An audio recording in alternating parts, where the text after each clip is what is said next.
Welcome to 7 news Telugu. కుల మతాలకు అతీతంగా అందరూ కలిసిమెలిసి పండుగలు జరుపుకోవడమే నిజమైన భారతీయం.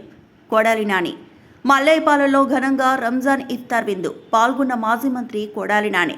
ముస్లిం సోదరులతో కలిసి నమాజ్ చేసిన కొడాలి నాని. అల్లా చల్లని ఆశీస్సులతో అందరూ బాగుండాలి. కొడాలి నాని ముస్లిం సోదరులకు స్వయంగా ఇఫ్తార్ విందును వడ్డించిన కొడాలి నాని. పవిత్ర రంజాన్ మాసాన్ని పురస్కరించుకొని మల్లేపాలెంలో ముస్లిం సోదరుడు అబ్దుల్ తాజుద్దీన్ ఏర్పాటు చేసిన ఇఫ్తార్ విందులో మాజీ మంత్రి కొడాలి నాని, రాష్ట్ర నాయకులు దుక్కిపాటి శశిభూషణ్ ముఖ్య అతిథులుగా హాజరయ్యారు. నానికి ఘన స్వాగతం పలికిన మైనార్టీ నాయకులు ముస్లిం సాంప్రదాయ ప్రకారం సత్కరించారు. అనంతరం ముస్లిం మత పెద్దలు సోదరులతో కలిసి సామూహిక ప్రార్థనలో పాల్గొని వారికి ముందస్తుగా రంజాన్ శుభాకాంక్షలు తెలియజేశారు. ఈ సందర్భంగా కొడాలి నాని మాట్లాడుతూ ముస్లిం సోదరులు ఎంతో భక్తి శ్రద్ధలతో ఉపవాస దీక్ష చేశారని, క్రమశిక్షణకు, దాతృత్వానికి మరియు మత సామరస్యానికి పవిత్ర రంజాన్ మాసం ప్రతీక అని పేర్కొన్నారు.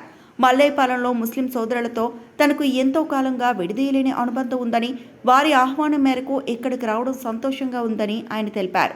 జగన్మోహన్ రెడ్డి ప్రభుత్వ హయాంలో 4 సంవత్సరాల కాలంలో మైనార్టీల సంక్షేమం కోసం దాదాపు 23,175 కోట్లు ప్రభుత్వం ఖర్చు చేసినట్లు తెలిపారు.